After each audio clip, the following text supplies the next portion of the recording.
Okay, any question? Thanks for coming.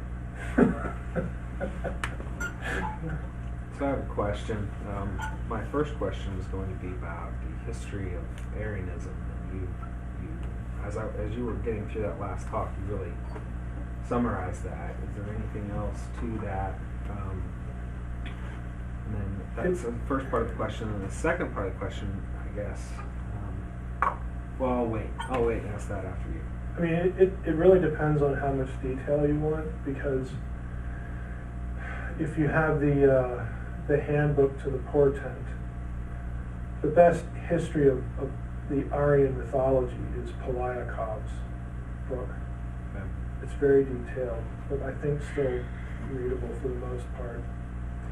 And you also get a lot of the history of the whole Indo-Aryan debate, because the Aryan invasion theory, again, that Europeans invaded and civilized the savage and all that stuff, that is hotly debated, even today. That by no means is something you could look at and say is today the sort of the dominant paradigm. That's not the way it's perceived anymore, but it still has adherents and components.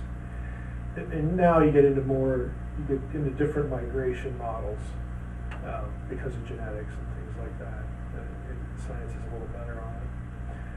But if you want really, again, a solid scholarly discussion of all aspects of the Indo-Aryan debate, PaleoBabble will give you the theory, the view from Western Europe, but I'm trying to remember what the author's name is, but it's in the bibliography. It's the one on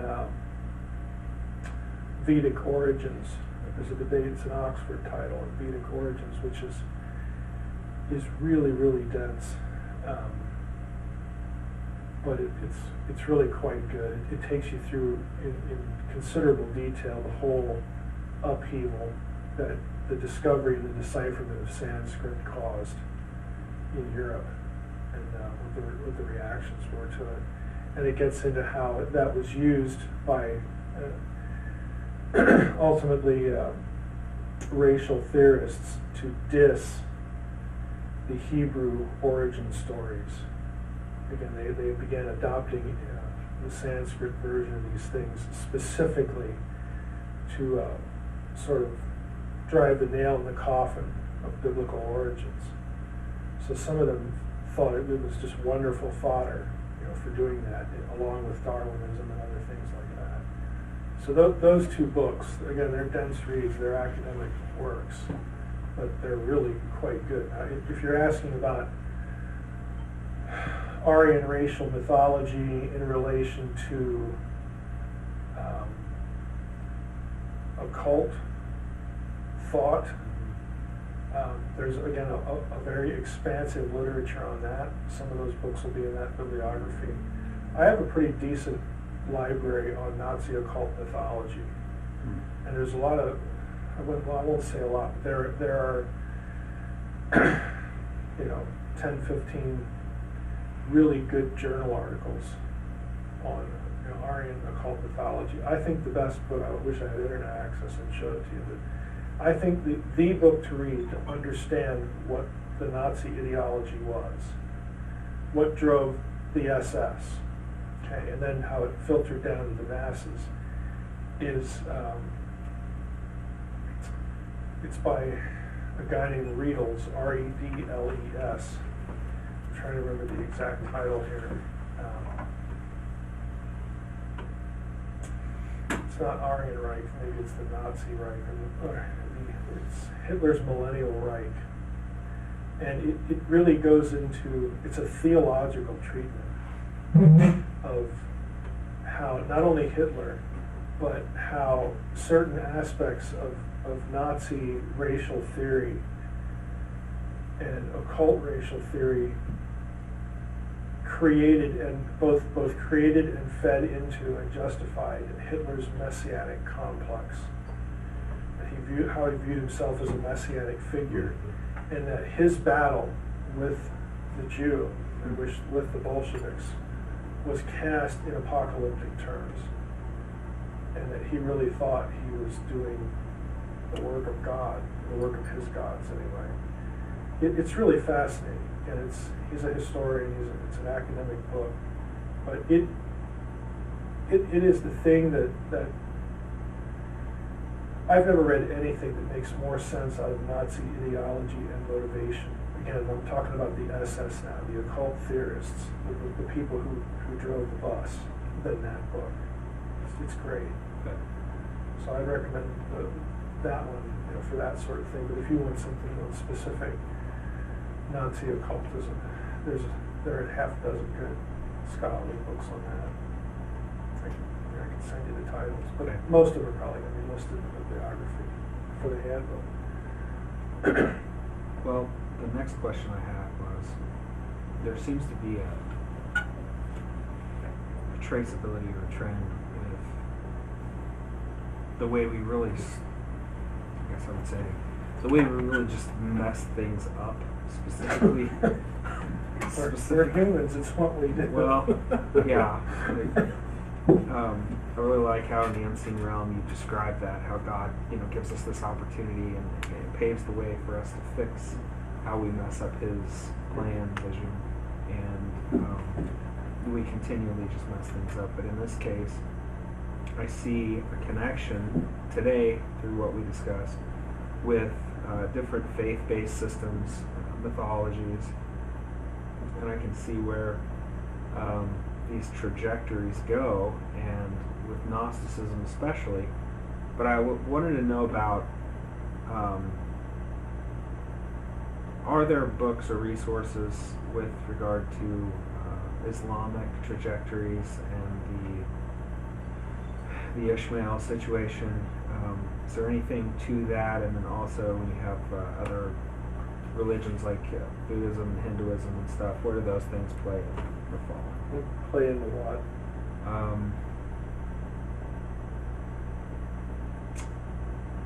I guess the supernatural worldview, biblical worldview, and are there connections? Or are they just out in the woods? I mean, there's any number of introductions to world religions that you could get an overview of it.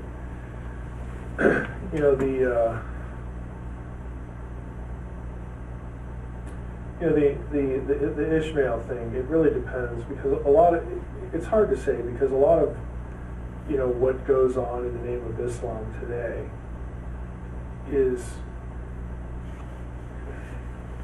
it's really not theological. I mean, you could look at it and know that there are theological roots there, but that's different than saying the guy holding the gun is thinking theology. Most of the people holding the guns are not thinking theology. They're thinking lots of other things. Again, but we can look at it, and scholars of Islam can look at it and really do a good job explaining why what they're doing, or how what they're doing fits into elements of the Quran or the Hadith. And that's not difficult to do. But is the average foot soldier thinking anything like that? That's the difficulty, because many of them are not. It's purely political. It's driven by either negatively hatred for somebody else, or positively we want the caliphate. And they're not thinking of even the caliphate in theological terms. They're thinking of it in control terms, submission terms, to subjugate their enemies, to show that their own superiority, the superiority of their religion, or Muhammad, or whatever it is. Again, these radical Islamic terrorists are not theologians. They're killers. They're not theologians. So it really depends on how you're thinking about why they're doing what they're doing.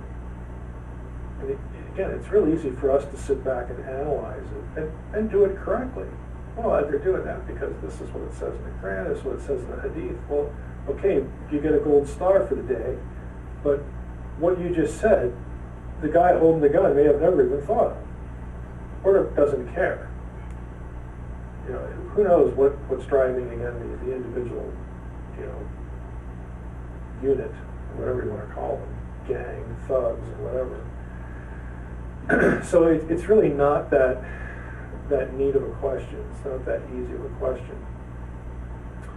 In terms of of Islam itself, I think, again, historians of Islam will tell you that, Allah, it's the only word in Arabic that they could use for God.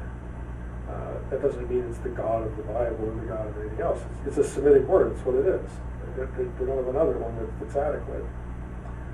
So, specifically with Islam, Allah, is going to be the God. So it's a statement. It's a monotheistic statement about that particular deity. But historians are going to look at that and say, what would become the focus of Muhammad's religion. Back in pre-Islamic times, this region, worshipped a different god, the moon god, Sin, or something like that. And all that's true too. So you could look at that and say, and I do think, thoughts like this, that a lot of what goes on in Islam is, Islam, just on a purely theological level, is really a twisted imitation of certain points of biblical theology. And if you read the Quran, I don't know if you've ever read it, but a lot of it is really taken from the Old and the New Testament, both. I mean, people would, it's hard not to call it plagiarism, but with certain key things, certain names switched and that sort of thing, because what it is, it's an alternative history of the line of Abraham and through Ishmael.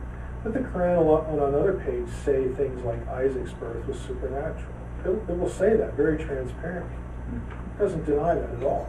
It doesn't deny that Jesus' birth was supernatural. So it's just not a neat picture. It's hard to say, well, they're doing this because of this verse over here. Who knows? Who knows what they're doing? But I do think there's this counterfeit element to it. I think it's a very enslaving system, just because of the demands it puts on people. Very works-oriented. So, in that sense, I think it's just it's a misdirection. At best, it's a misdirection and a counterfeit to the gospel, to the biblical story, the biblical salvation history. But beyond that, again, it's difficult to know what anybody's thinking.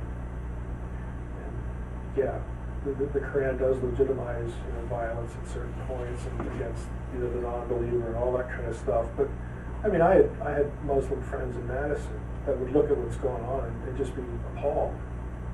Because, it's fair to say because they're westernized, but they do want to practice their faith in a Western context, and that's what they were doing. It never occurred to them. I mean, we had one guy, I worked as a security guard in grad school, and the guy I replaced the shift with was a Muslim. So, I'd go in and sometimes, I'd show up early, or he'd get there, at different times we would replace each other, and he'd say, can you give me 10 minutes to do my prayer, and then, my shift will be over. Fine, whatever. I mean, you'd be nice to him, you could witness to him, tell him I'm a Christian and that sort of thing. But there was never any recoiling in horror, or treating me bad. There was nothing like that. He just wanted to be left alone.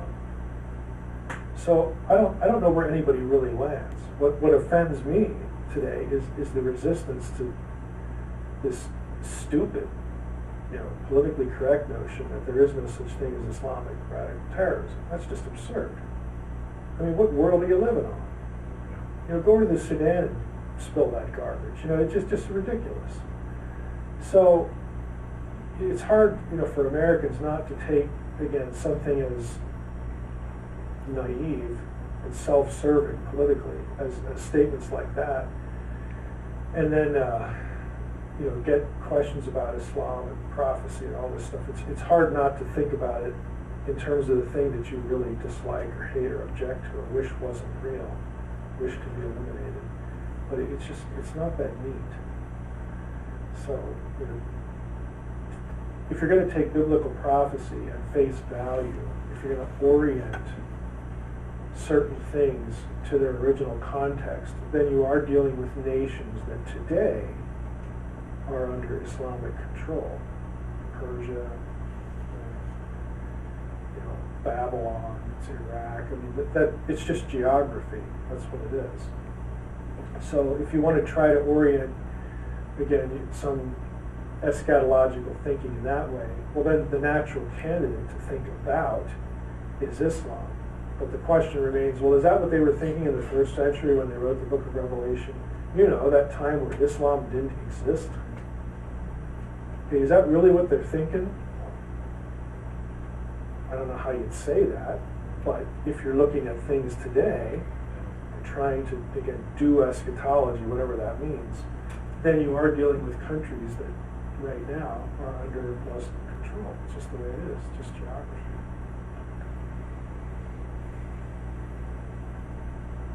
That was kind of random. I don't know if that hit anything you care about. Well, yes, sir. Maybe not a question, maybe it'll spark a question, but I was over in Israel and Palestine and Syria here a couple of years ago. Well, I wasn't inside the Syrian country. I was looking over the fence looking into Damascus because they wouldn't let us go into. No, I know right where you mean.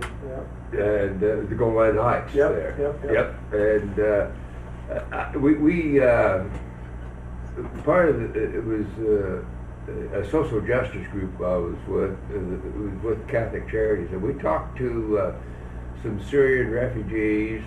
We also got to talk to some of the Palestinian PLO local leaders there. We also got to talk to some of the Knesset leaders, and boy, what an eye-opener that is. Well, she talked to the Jewish people, and Yahweh gave them that land. They want the Palestinians gone. I mean, they want all the non-Jews out of the country. That's their land. And then you talk to the Palestinians. Well, Allah gave them that land. They want the Jews gone. Sure. And that's going to be quite an issue to try to resolve over there. I mean, I think some of the things. I have to be careful with what I say here.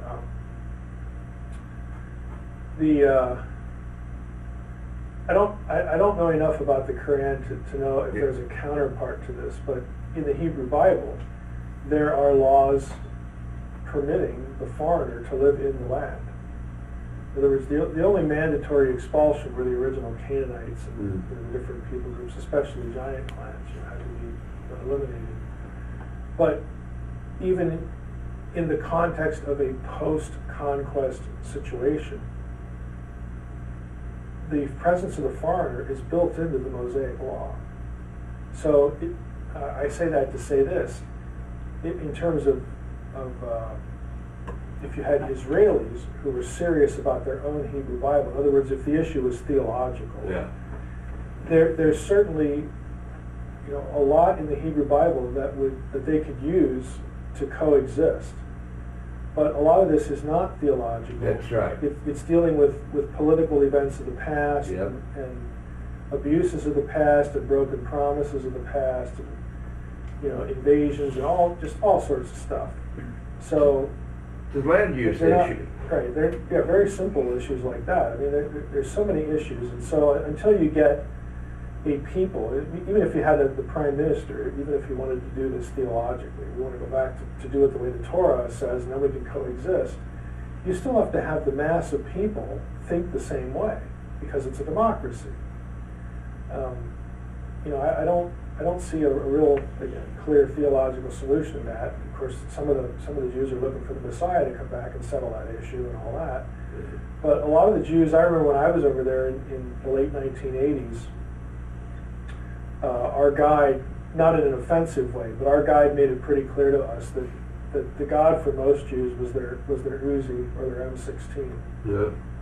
Because they were constantly in defensive posture, and that's just the way they thought about themselves and why they existed.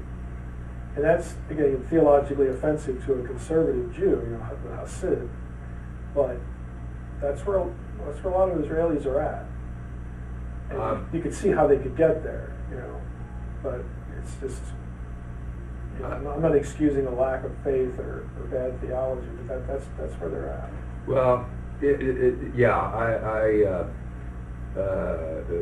talked about Uzis and all that there. I know every street corner, every building of any importance, you had maybe several, and most of them were younger people, 18, 19, because in Israel, all people... Yeah, it's mandatory. Mandatory. Yeah. And so they were standing around and with their Uzis and all that there, and...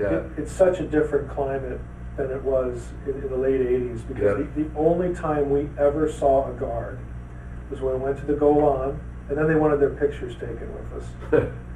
Or when we went to the Temple Mount. Yeah. And our guide had to check his weapon in. And we didn't even know he was armed. And he didn't have to be, he just felt better being armed. He told us. But I didn't see a soldier the whole time. But now... Yeah, they're all over the place. Yeah, I don't have any doubt of that. And we were told, don't you dare go up and talk about, hey, it's a nice day, isn't it? If they you don't have anything to do with them, but if they ask you for your passport or something, you hand it to them. Yeah. And then when they hand it back, say thank you and go on. They said if you try to get friendly with them or something like that, you could be in trouble real quick. We had a guy in our group that tried to flirt with one of the Israeli guards. She was a good-looking girl, and she was having none of it. Yeah. He went nowhere. But the other thing that struck me as kind of interesting is, and you hit upon it, the Israelis, the Jewish and the Islamic people all claim lineage to Abraham.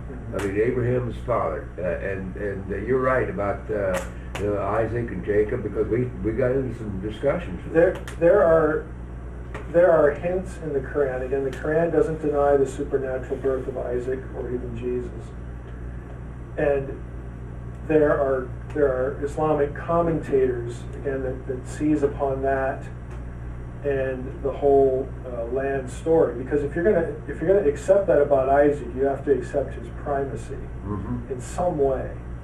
So I've actually read Muslim commentators that say that the Quran and the Hadith would justify coexistence, again, in the land, allowing the Israelis to have the claim, but then, reaching some agreement of mutual coexistence. But again, you're not going to hear that rhetoric either from the Muslim world, because they're not doing their own theology in that sense either. They're focused on again, removal, getting rid of the Jews and all this kind of stuff. So we could sit here as intellectuals and look at the Quran and say, hey, there's this verse over here that lets you live together in the land.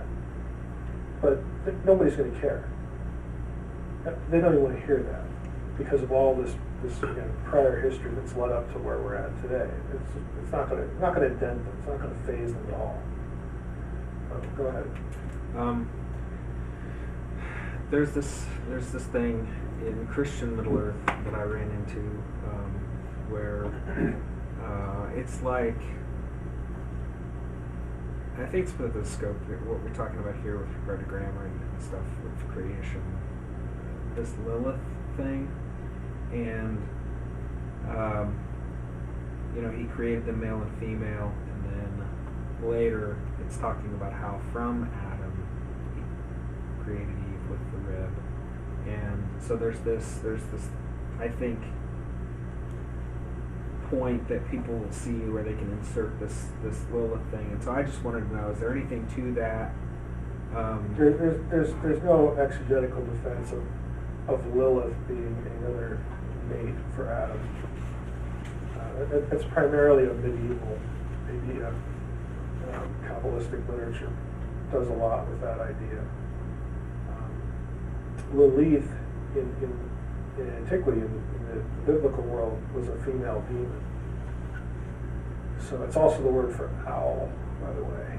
But so you'll get references to it in the Hebrew Bible, just kind of on one hand. There's nothing exegetical that's going to produce what the Kabbalah is doing, with Adam and Eve. Okay. I wonder how much of the dictionary of demons and deities. It has an entry on Lilith. Does it? Because when you look at even in the Gnostic presentation, there were genders in some of these beings, supernatural beings. And it's a very normal idea. I mean, polytheistic systems as well. You have, well, how do we get other gods? Well, they just must have had babies. It's the language of experience, of human experience, applied to the supernatural world. So if this is what you're doing, you can't invent the language of non-human experience because you don't know what that is, because you're human. So a lot of these things, again, tend to get cast in these very understandable, normative human terms. Yeah, because like Mesopotamians even had gods before the gods. And the gods, the ultimate gods were like elements of reality: earth, wind, fire, clay, dirt, all that kind of. But again, just look at what you're dealing with. These are things that humans experience, and hey, this is what the ground's made of, and then we got water over here, and we got the. These are things they experience through the human senses, and they know they didn't put it here. So what is it? And they could tell that, hey, there's lots of this stuff, and the whole earth as we know it is probably made of like 3 or 4 of these kinds of things because we keep running into it everywhere. And then there's fire. That might be another one because we don't really know where that came from because we're not chemists. Okay, so that's where these primary building blocks of life idea comes from. It's the language of human experience, relating to the natural world and trying to sort of do something abstract with that. When it comes to biblical theology, God is described in feminine terms in certain places. In other words, feminine activities. Like the hen gathers her children, so God, gathers the children of Israel, or something like that. So there will be sort of culturally feminine metaphors that are used of God's activity and behavior on occasion. But God has no body. He doesn't have biological gender. But yet he created biological gender, and that's the way life in the embodied world works. And you have to have that because, again, they don't know about genetics. They don't know about viruses that don't need copulation. They don't know any of this stuff. So this is how they're going to frame the world they know, and this is how they're going to talk about the world they experience. But yet they're very careful, again, in biblical theology, to attribute what is here, not to themselves or not to some spontaneous thing or not to some other God. They're always very careful to do that. Do you expect heaven? Do we know? I think heaven is the global Eden. So there, perhaps gender roles. If we have the Edenic situation repeated again. Yeah, and plus the whole idea of being able to recognize each other and all that. Again, these are biblical theological strands that go into this. We don't need to reproduce. We don't need to sustain our population anymore. We don't need to be fruitful and multiply to make the earth like Eden, because it is like Eden. Okay, we don't need to do that anymore. So hence you get Jesus talk about neither marrying or giving marriage in heaven. Again, this ultimate afterlife place. So again, these little scattered comments you get, in the Bible about the afterlife make sense on that level. That we're not told a great deal, about it, but ultimately that's the goal. The restoration of Eden on a global scale is the ultimate, afterlife. That is the goal. God, heaven returned back to earth. We don't need a separate place called heaven because it's here. It's this, like it was originally intended to be. It's come full circle. So I don't distinguish, heaven from, the global Eden in that sense. Obviously, you have afterlife language and descriptions of, well, what happens before that? When people die, to be absent from the body is to be present with the Lord. Well, I get all that, but the question is directed at, when I hear a question about heaven, I hear final destination, final eschatological culmination of all this stuff. What the intermediate state is or is like, we're told very little about that. What's it like to be with the Lord or in the presence of the Lord? I'm sure it's good, but I don't know what it's like. The only time you actually get a description is, again, at the final eschaton. where the earth is remade. You get the global lead. So, and again, why would that be? Because that's what we can understand at least a little bit. Because it's using embodiment language of a place. And we can sort of process that a little bit. Whereas if we go off into La La Land and God seizes the arm of the human writer and I'm going to take over here, and it's a bunch of stuff that we can't even process, or that the writer has no idea what he just wrote. God could say, well, that's what the afterlife's right there. Read it. Well, we're not going to get it. It's so utterly foreign to us. So we don't get information that we can't really process. It's just sort of the nature of the beast. Bible uses the terminology of latitude and longitude for heaven and hell, like they're places you can travel to. There's a prescribed distance. Biblical writers have to use that language because guess what? They're embodied. They only know this world of space and time. They have to use geographical language for the afterlife. They have to talk about it like it's a place that has latitude and longitude. They can't do anything else. What would you expect them to do? One question I had from last night was, so we talked about God anthropomorphically in Jesus, and so in the angel of Yahweh, this one like the Son of Man, look human. So it means human one. Human one. And we also see imagery in, for example, like cherubs and seraphs, and in Ezekiel's vision where we have these angelic beings with this description, and we've got these things with eyes and whatnot. I guess specific to the divine council, are we given just visual descriptions of how they looked separate to? Yeah, I mean the descriptions you get, again, these are heavenly throne room visions, so they are glimpses of other realities, in the spirit world or whatever. I think the language that's used to describe certain beings is given or is used to make the function or class, if you will, of a divine being clear. In other words, it's not necessarily what they actually look like in real space and time, like if one visited, because frankly, when divine beings show up here, the required form of dress is usually flesh, human flesh. They look like people. But when you're describing, again, the throne room of God, and you're using terms like cherubim and seraphim, these are both terms, again, I talked about it last night, one is Akkadian, the other one's Egyptian. They're both throne guardians, which would make sense because the scenes in the throne room of God make sense, the cherubim in Eden, because, hey, that's where God lives, it's his house. They're guarding the way. This is what they do functionally. This divine being has the function to guard the throne of Yahweh or whatever. And I think the reason for the difference in the description really depends on context. For instance, if you're talking about Genesis 1 to 11, there are lots of things in Genesis 1 to 11 that have a distinctive Mesopotamian context. All the way from the first 3 verses I didn't mention, but the syntax mimics the Enuma Elish epic in Akkadian, has the same syntactical structure as Genesis 1 through 3. Again, I don't think that's an accident. You get the Sumerian king list. Guess what? It's Sumerian. It's Mesopotamian. Tower of Babel. Guess what? It's in Babylon. Genesis 6 1 through 4. The Akkad.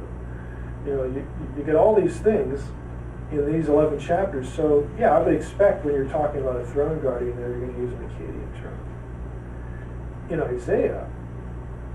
Isaiah 6, we get this Egyptian terminology.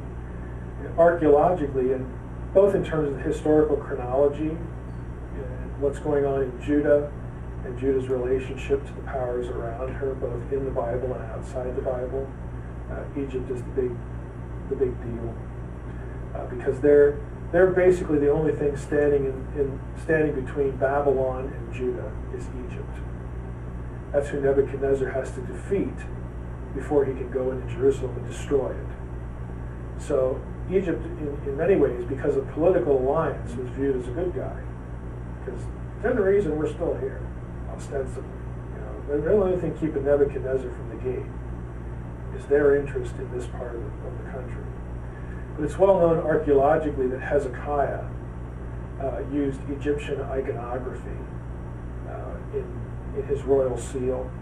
And I'm wondering if I have a picture of this. Yeah, I do. Let me just find it. I'll show it to you. And Hezekiah, again, the son of Ahaz, and there you have Isaiah 6. It's the same era.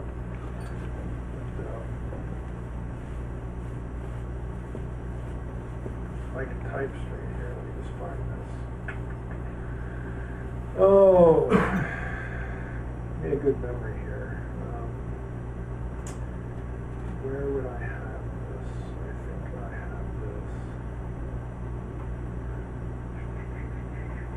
Let's see here. Let's try this.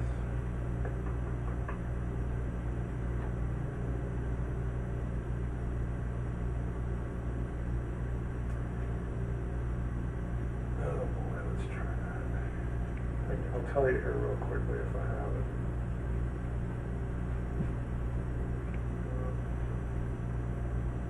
That's not the one. Hold on. Boy, if I had internet access, I'd already have this.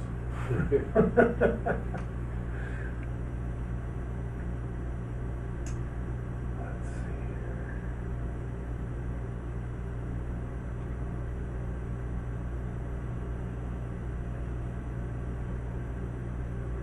Yeah, I'm probably not going to find it there.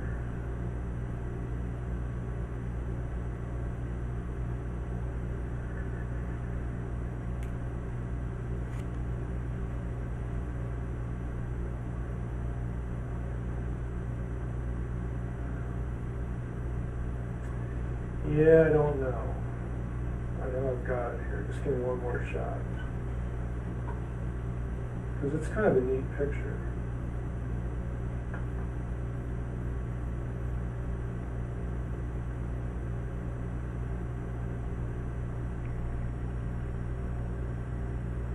Oh, there we go. That's Hezekiah's seal. Really? Yeah. It's Lamed is L, that's the possessive preposition. So it's belonging to.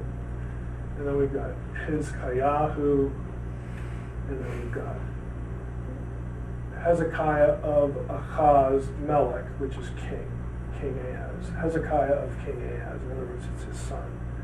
Hezekiah is the son of Ahaz. But this is his seal, and it's a very obvious Egyptian theme. So there are things associated with Hezekiah's reign that take advantage of Egyptian royal iconography. And what's the answer to that? Maybe he just liked it. Maybe it's kind of cool. I like the design. Let's do that. Let's use that. Maybe he wanted to associate himself with the power of Pharaoh. Maybe it denotes that, hey, Pharaoh and I are buddies, don't forget it. Not just, who knows why they're doing this. But there's an Egyptian flavoring to the Judahite kings in Isaiah's era. So when Isaiah has this vision in chapter 6, he uses seraph, which are throne guardians. So he uses a language familiar to the people that they would have picked up on. Okay, seraph, seraphim, they're throne guardians, that kind of thing. But it's the same function as a cherub. It's just a different word in a different context. Yeah, I can't believe I remembered that. Yes.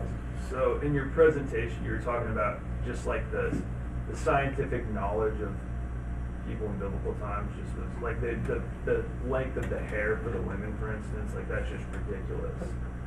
It is. See, now you're tempting me to get into that. No. You would not believe. Basically, what I was curious about is Jesus in the Gospels dealt a lot with the supernatural realm head on, just like casting out demons and all. Like, there's a lot of things that are kind of similar between when he healed people and when he casted out demons. Mm-hmm. Do you think it's possible that he was always healing somebody, but like they thought a lot of it was him just casting out demons? I don't think you can make. now. Yeah, I don't think you can make that whole cloth substitution. Mm-hmm. I mean, there are passages that link the demonic possession language with sort of an illness, and then when they recover, when the demon's driven out, the language of sort of a healing or recovery is used, like you're saying. But you don't always find that. I mean, and even outside the New Testament, you know, when Paul, not Paul, but when the people who aren't Paul are trying to, you know, the Jews trying to drive out demons, and the demon-possessed man, the demon says to him, well, Jesus I know, and Paul I know, but who are you guys? You know, he basically kicks their butt. You don't get the language of infirmity or mental illness or something like that, because that's usually where people want to go. You know, take all the demonic language and assign it to some sort of psychological or mental condition or something like that. I think there are some places you could argue for an association, but the language of the New Testament doesn't allow you to throw out the one side of the analogy in favor of the other. It still has the demonic language in it, okay? And then there are other passages where you don't have that sort of healing illness kind of element in the passage. So I don't think you can just sort of sweep one direction or the other. Why aren't we dealing with stuff like that, kind of where we're at here in America today? Well, there are some people who are. Yeah. But as far as a large scale, there could be any number of reasons for that.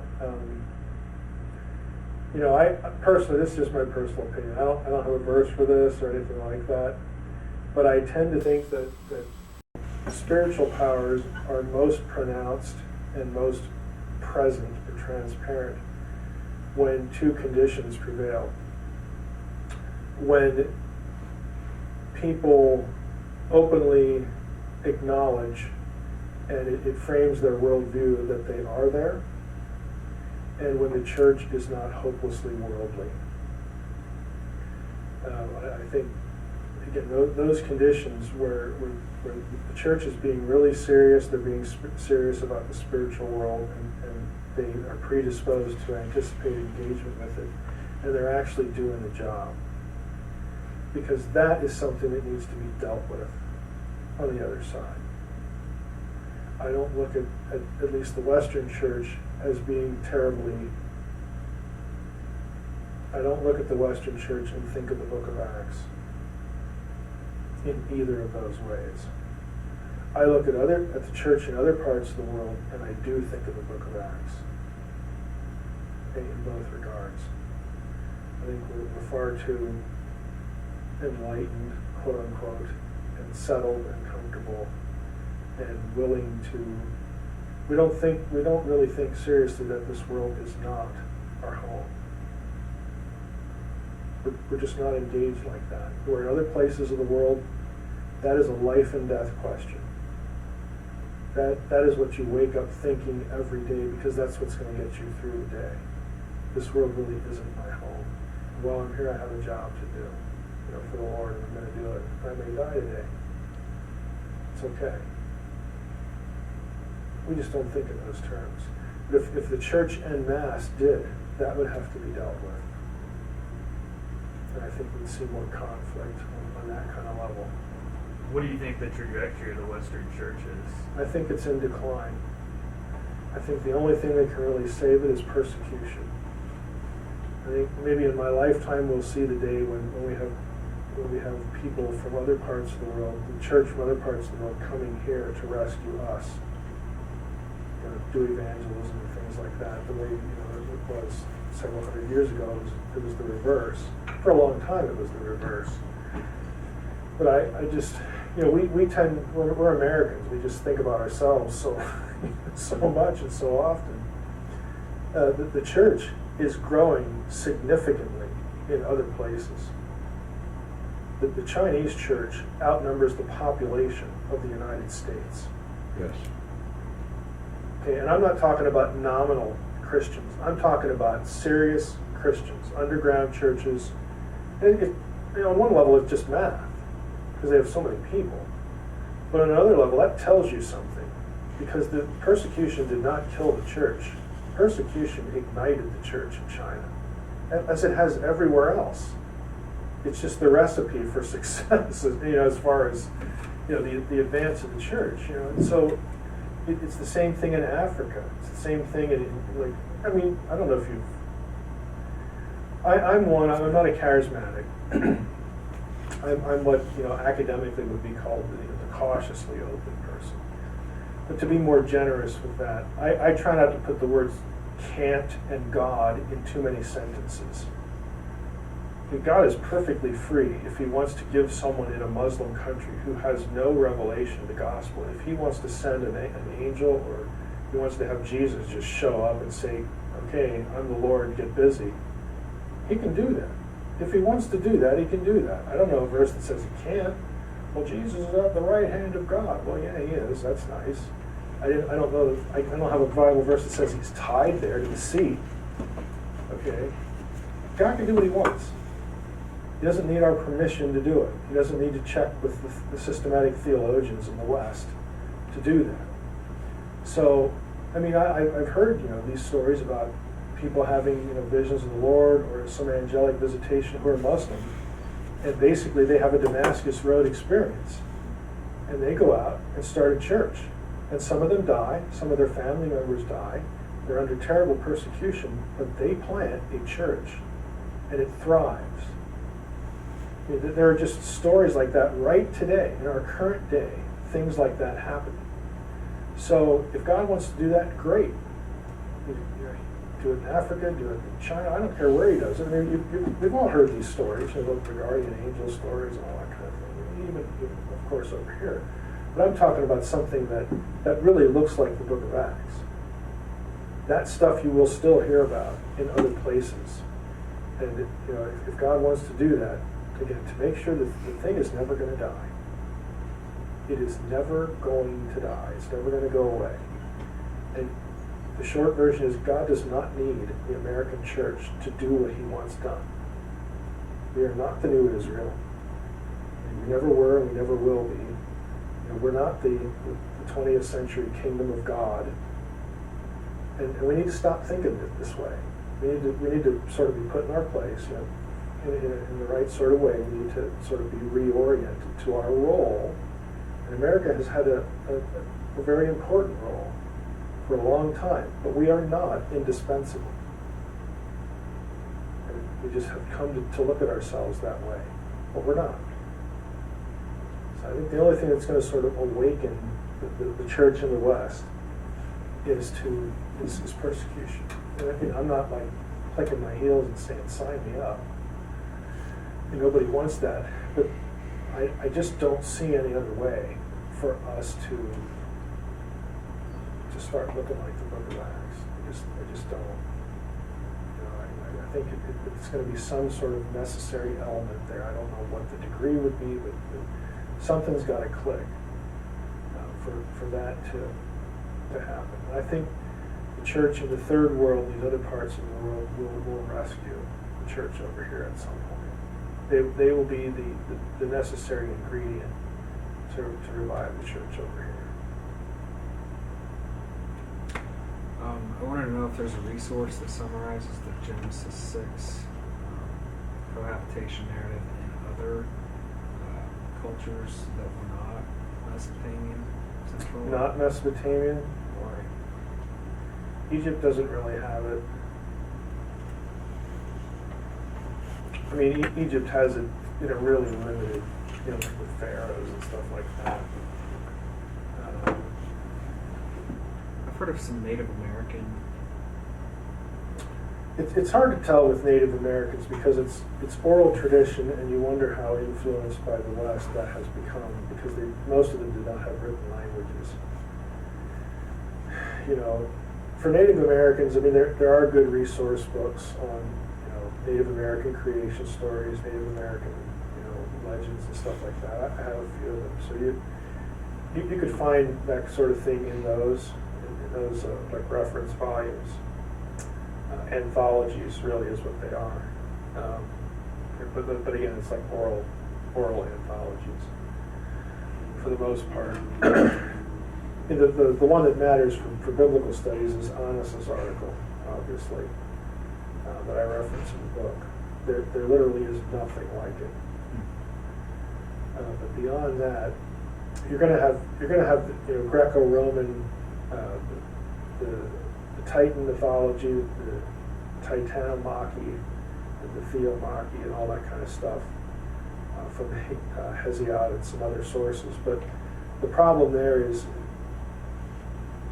the Greek stuff. There are actually two versions of the Titan story that scholars of Greek, well, not prehistory, but sort of the Greek Dark Ages or whatever you want to call it, the most remote parts of Greek history, after the advent of writing, some of the really, really old stuff, like even before Homer, but during that era. There are more than one version of the Titan story, and so it's difficult to know what's an addition and what's a subtraction, and if we should put them together, and if not, why, and all that sort of thing. And the reason it matters is because in some instances the Titans refer to the giants. In other places they don't. So to assume that every place you read about a Titan in Greek mythology you're talking about the counterpart of the Nephilim is incorrect. It just depends on what the source is, and what the dating for that source is, which version it is. It's a chicken or egg kind of question. But in Christian Middle Earth and in other places, you'll see everything just sort of conflated together as though it's this coherent, Nephilim counterpart story. It is not. Okay. So that's a problem. Is there anything to this? I can send you. There are two really good articles on all of the Titan material that I could send you. That would cover that for you. Is there anything to the six-finger connection across those? It's never mentioned apart, from the one instance, in biblical thinking. You don't get it. Like you don't get it with the Alkalu and things like that. I think it's a historical comment, that was present in that instance, with that individual. I don't think there's any reference to being an inherited trait or a necessary trait. Polydactylism in the ancient world was, like unusual height, viewed as something that indicated divine parentage, generally. Some sort of divine input to that person's birth in some way. Why? Because it wasn't normal. It's very simple. This is not a normal human trait. There must be something special about you. Something must have happened at your birth that created this. Again, they have no idea of genetics. They have no idea of genetic deformities. They don't know any of this. But that's not normal, so you must be special. You're different. It's just part of the world.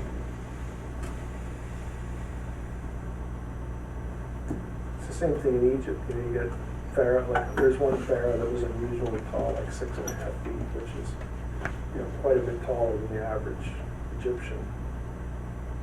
So that pharaoh was considered that was considered evidence of his divine birth, his status as the incarnation of Horus, stuff like that. That was like a proof. It was a litmus test or something. It just validated the claim to the throne. So you get stuff like that. So do you think there were giants that were a lot taller than that? No, for me, I think the biblical giants were the same height that unusually tall people are now, anywhere from the 6.5 to the 8 foot range, and that's based upon the skeletal material is really evasive because there are a lot of skeletons. And I've corresponded a bit with the Israeli archaeologist who maintains the skeletal database in Tel Aviv, but it's really unusual, and I don't even know if there are any examples in his database of a skeleton beyond 1000 BC, first millennium, and that's because the Israelis and none of the Canaanite cultures evolved. So if you died on the battlefield in 2000 BC, there is literally nothing left. It just is gone, it's lost to the sands of time. Bone actually does disappear. It doesn't just like stick around all the time forever. So it's really unusual, but the skeletons that are there, again, first millennium, the average Israeli male, I think, was 5'4", 5'5", and just measuring the skeletons. And human height, as time goes on, has tended to increase because of nutrition and medicine, longer lifespans, that kind of thing. So they figure, another millennium prior to that, the average male was probably an inch shorter, 5'3", 5'4", something like that. So if you have people that are, again, abnormally tall, 6.5, 7 feet tall, that's a huge difference. And if you get them clustered in populations, because naturally they're going to be interbreeding, and this is going to become a dominant trait, that you don't go into a town that's populated with Anakim where they all look like Flozell Adams or whatever. Pick a lineman. They all look like J.J. Watt or whatever. You don't go into that town thinking, oh, we got this. you go in there expecting to get destroyed. Because not only are they a whole lot bigger than you are, but you're really not a trained soldier or a trained army.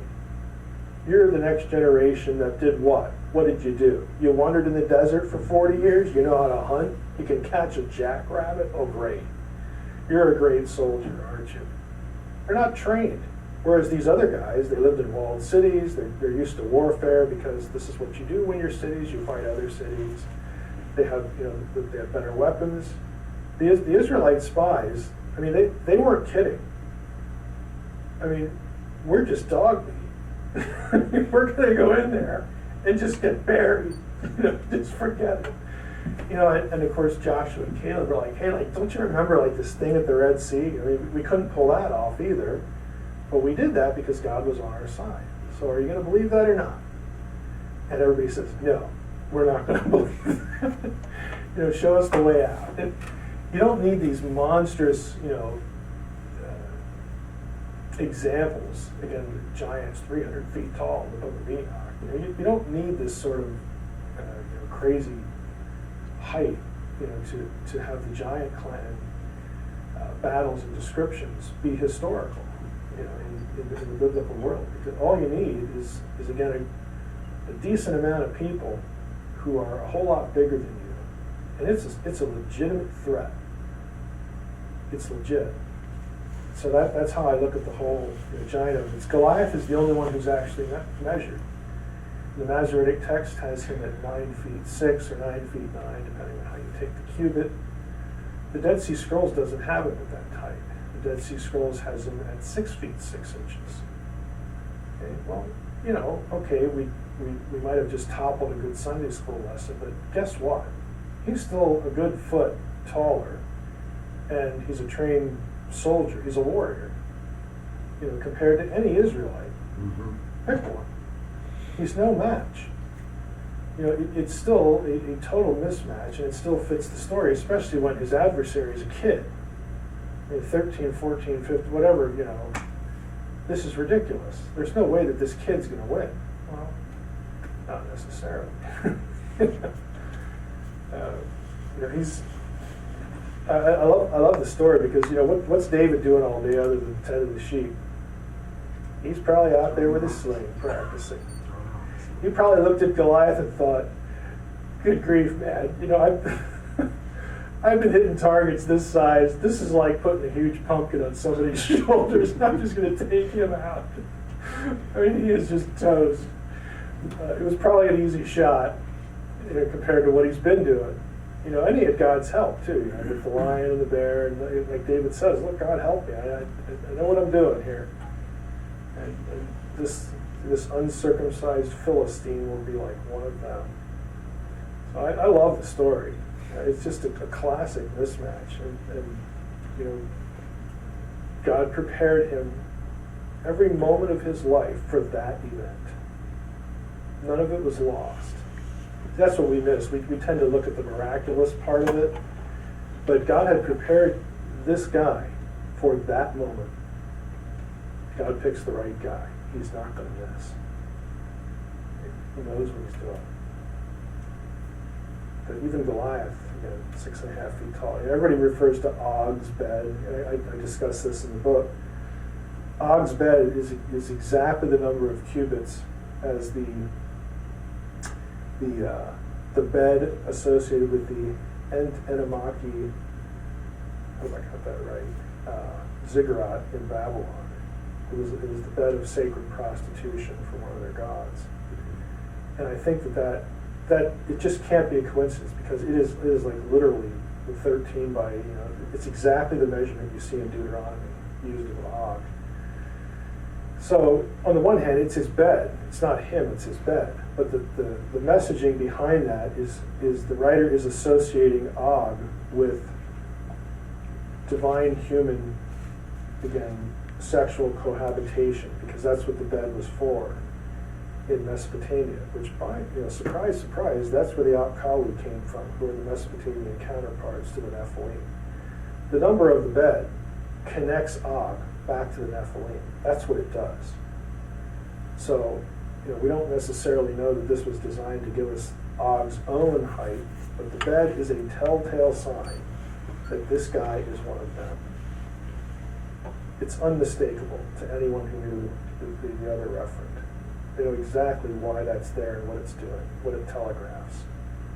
But, we don't, it just takes, this is Anas's article. This is why it's so valuable to reevaluate all the Mesopotamian material, back in 2010, with an eye toward the first 4 verses. There's just nothing like it. So that's why, I tell people, and I know it's going to irritate people, as the book gets read, it's going to irritate people on both sides, but what it amounts to is really 2 things. All of your commentaries that your pastors have been consulting about Genesis 6, 1 through 4, in the hope of getting away from the supernaturalist view, all of them are hopelessly out of date. They do not include any discussion of the original Mesopotamian context that Genesis 6, 1 through 4 is written to oppose. And what it's targeting is a story with supernatural flavorings. You can't parse it correctly if you strip Genesis 6, 1 through 4 of the supernaturalist view. You can make it feel comfortable. You can make it be nice and go away. But you can also stop talking about interpreting the Bible in context. That's what you need to do. Just politely excuse yourself from that discussion, because you ain't doing it. That's what it does. So I'll take hits on both sides of that, for Hannes's article. But that's what it means to interpret the Bible in context. This is what they're shooting at. Every point for point, before or after the flood, the giants, the cohabitation, everything is right there. It's very apparent what they are shooting at and why. So, sure, you can ignore it. Good for you. But, like I said, just don't talk to me about interpreting the Bible in its own context anymore. So, another rabbit trail.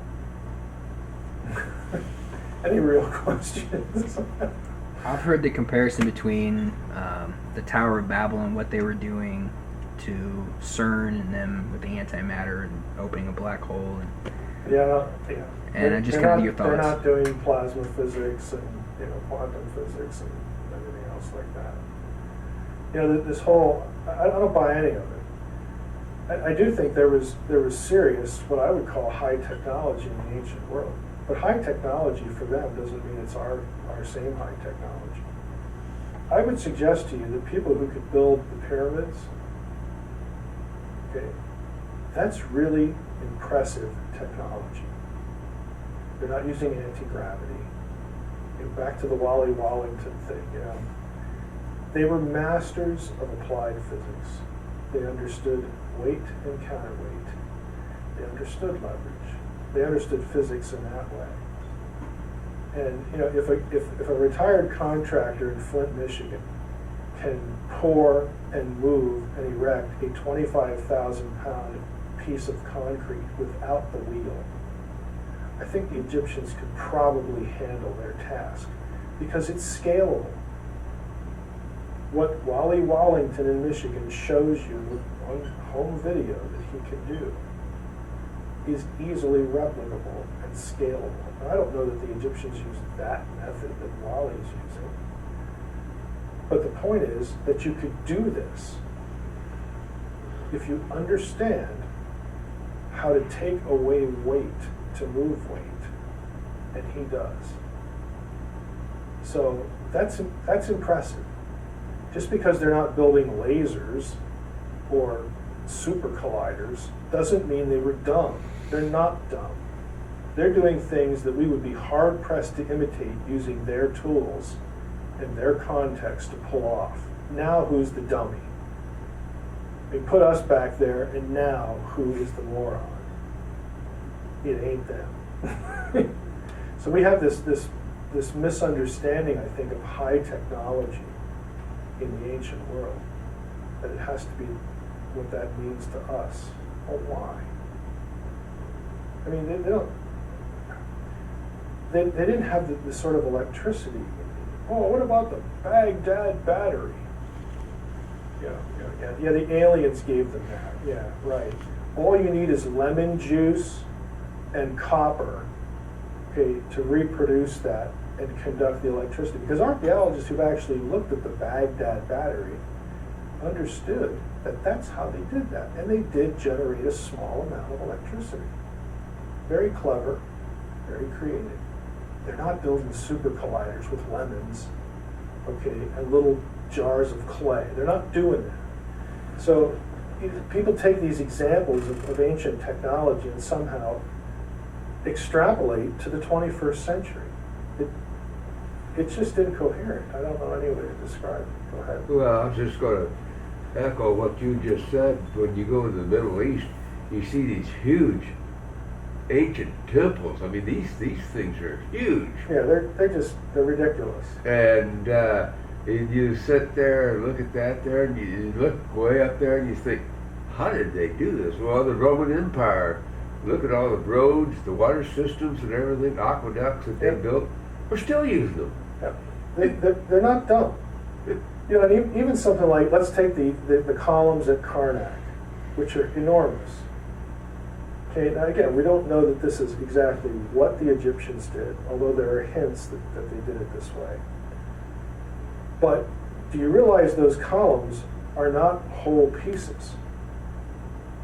They're a number of pieces.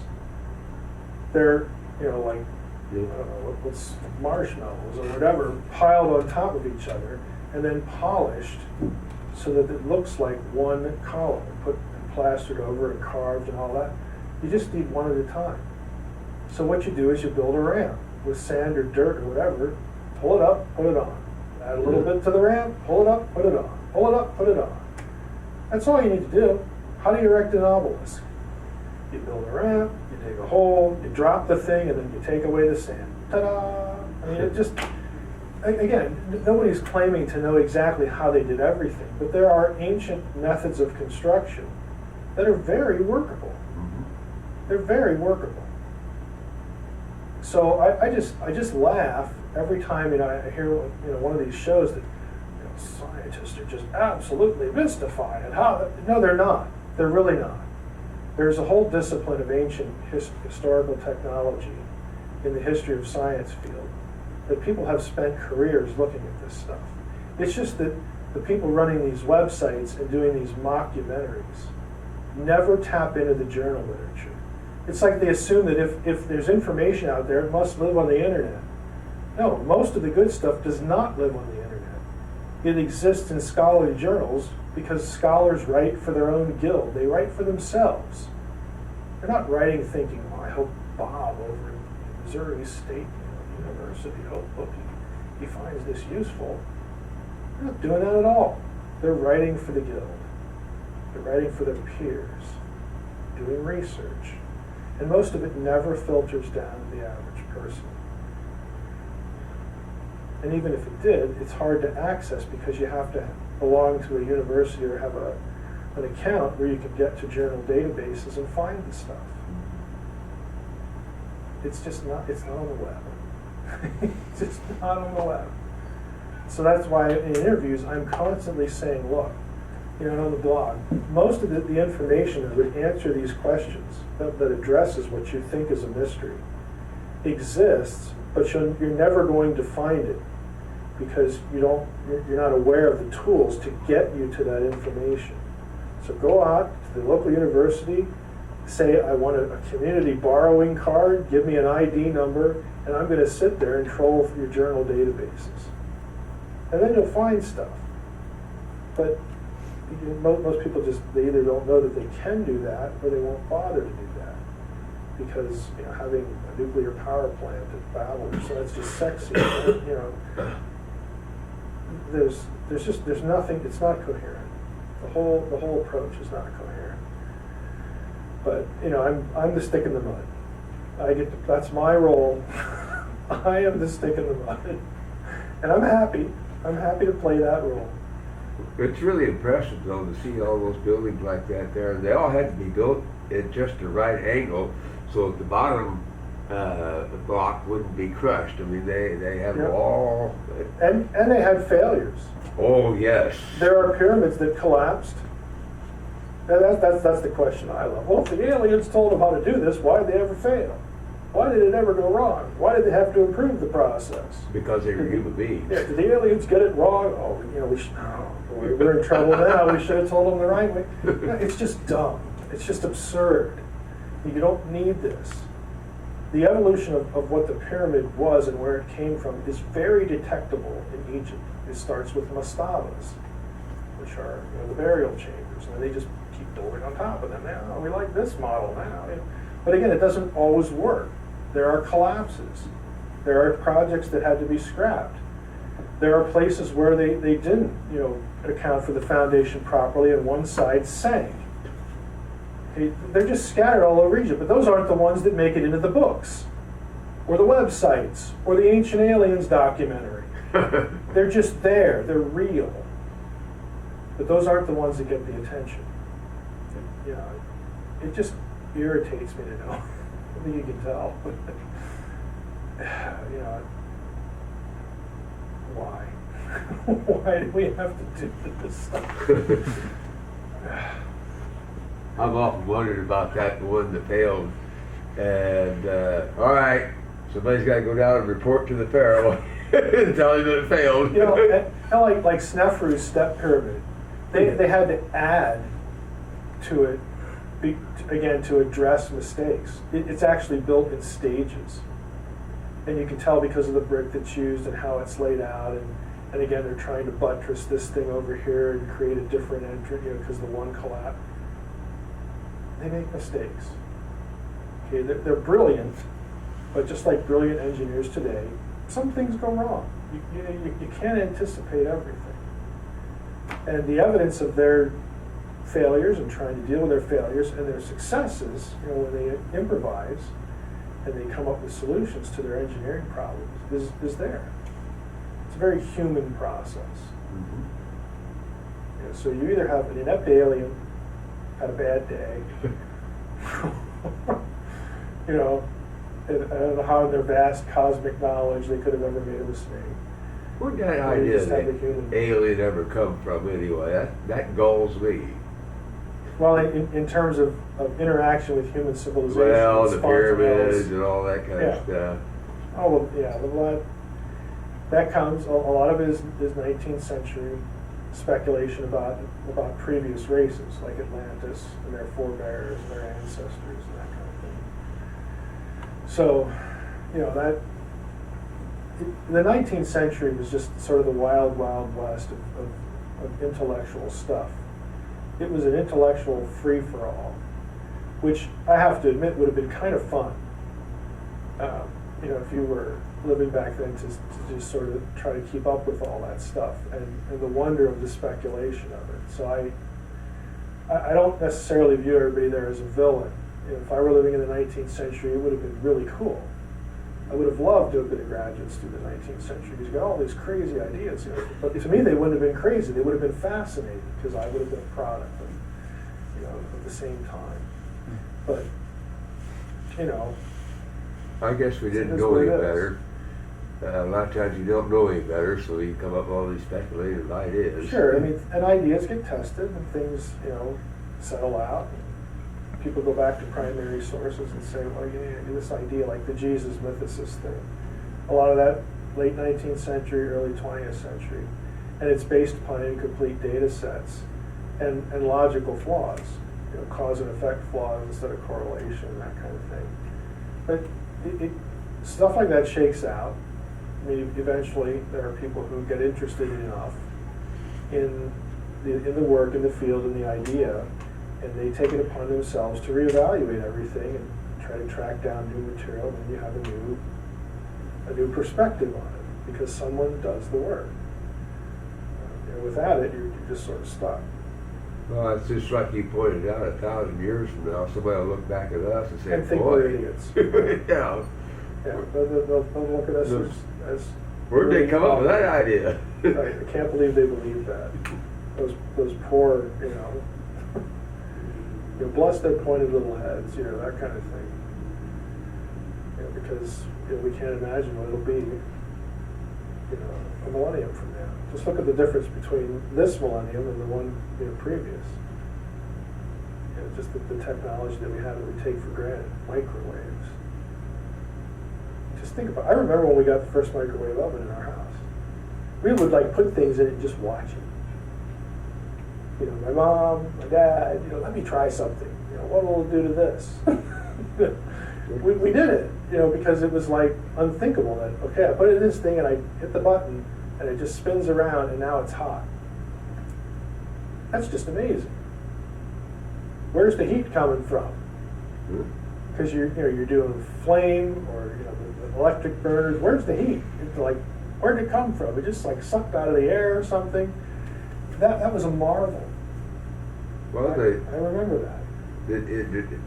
Air conditioning has allowed cities like Phoenix and all those places now to flourish. That couldn't have flourished 100 years ago. Desalination of salt water. Man on the moon. Yeah, flying. I mean, it's just incredible. Wireless technology. I mean, that still mystifies me. I remember sending my first email. And you want to check with a person, call them. Did you get that? Yeah. And it's yeah, I have it. And it's how would that work? You got it in a second, and you live 2,000 miles away. How in the world is that possible? The analogy, of course, is the phone. But if you're used to that, now you're typing something, and you're not verbally doing anything. You're hitting a button, and then someone gets it. And now we do it even without wires. I mean, this is stuff in my own lifetime. It was just unthinkable when I was a kid.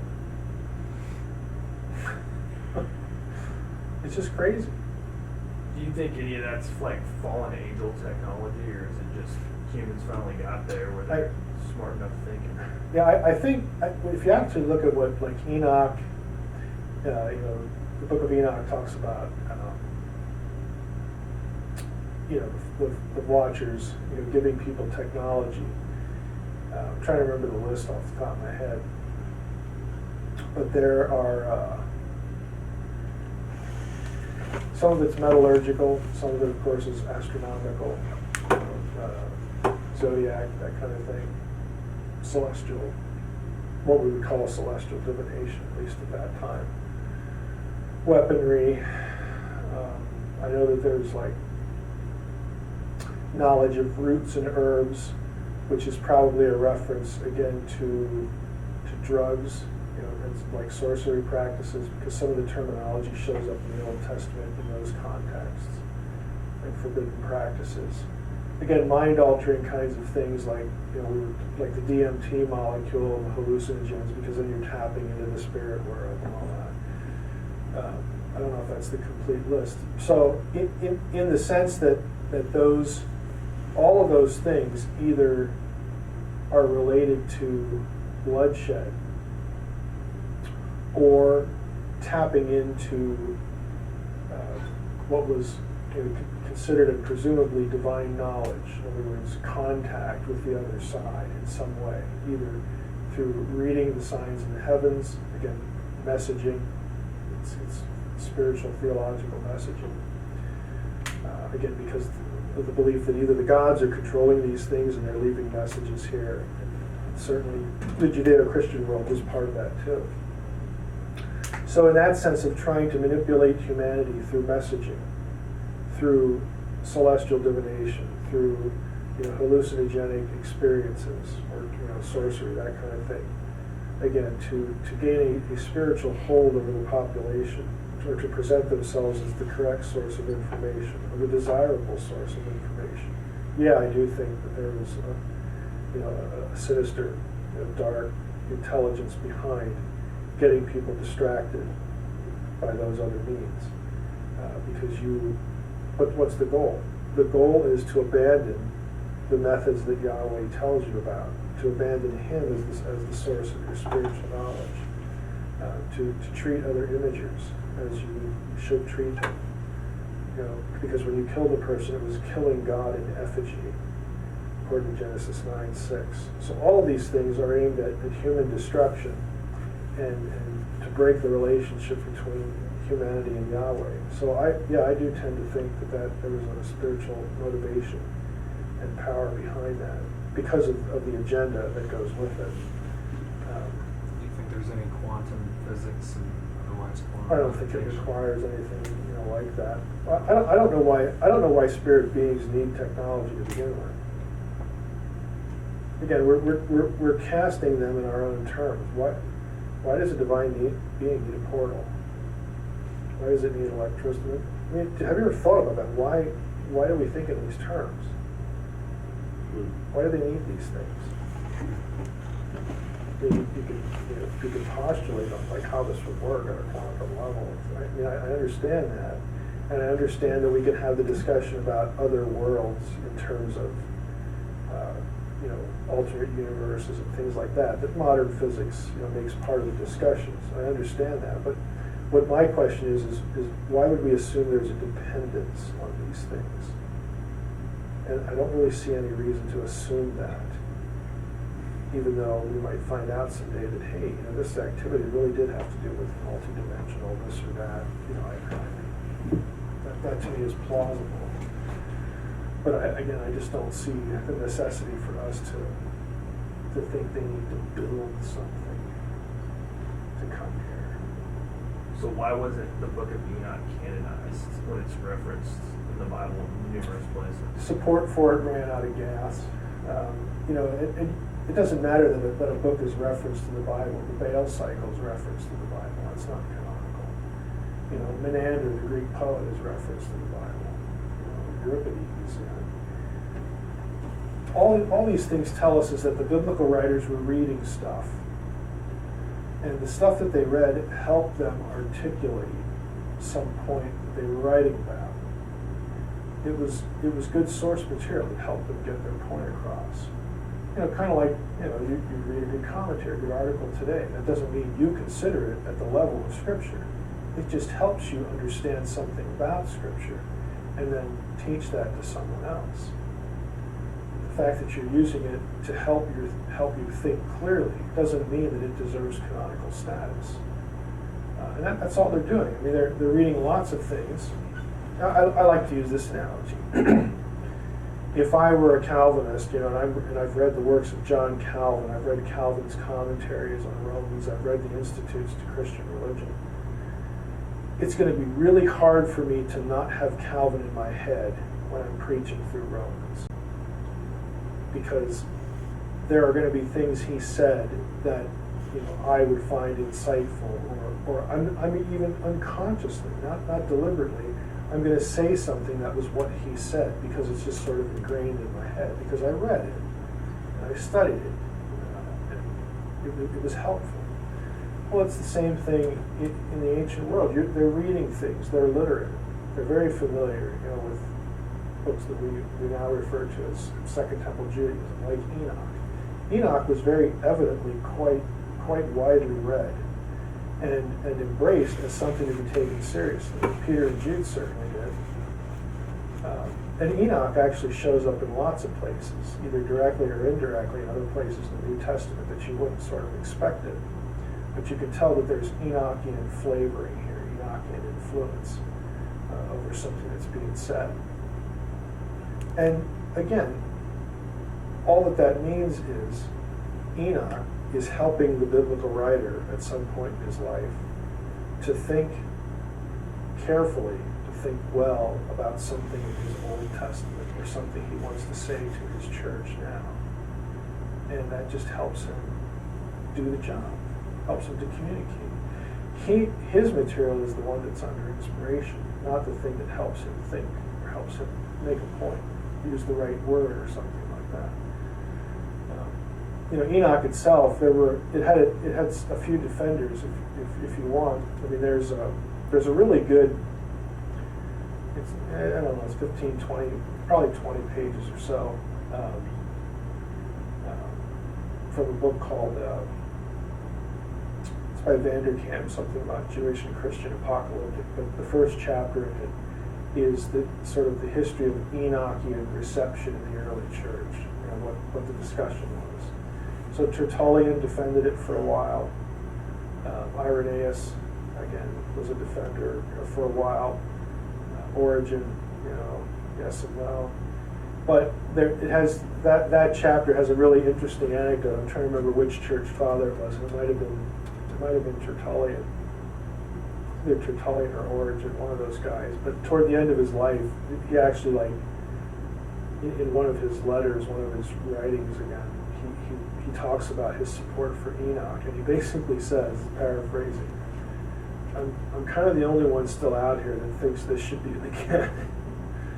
And apparently, the Spirit of God has moved in the church, and I'm wrong. I was wrong. What it tells you is it assumes that they assume that the Spirit of God would direct the church, the massive amount of people, the Spirit of God would move the herd to the right conclusion about what ought to be in the New Testament. And he's basically saying, I guess I was wrong. So he was content to let the Spirit speak through the majority of the church at large. Not a few select elite leaders, but just anywhere that the church was. Enoch just did not take hold. Now, in Africa, it did, with the Ethiopian church. They still revere it as sacred today, but they're the only ones. So within, what we would think of as Western civilization, he basically said, guess I was wrong. Now, me personally, I answer the question this way. I don't care. If I get to heaven one day and God says, hey, Mike, you did a good job with the Enoch thing, but you missed the boat there. That should have been it. I'm not going to be discouraged. I'm not going to ask for a rain check. I'm going to say, well, it's a good thing I read it then. In other words, I think we should read the books that the biblical writers wrote or read. I mean, we should read that stuff so it helps us know what they were thinking and how they were thinking about something. It doesn't matter if it's inspired or not. Just read it. Make it part of what informs you because it informed them. Just sort of a simple recipe. That's how I approach it. There are things in Enoch you don't want. It'll make you not want it to be canonical too. But do people ever sort of get to those places? It had its defenders. Had its detractors too. Anybody else? Anything else? So. Thank you. Thank you. Many times over. Thanks for inviting me.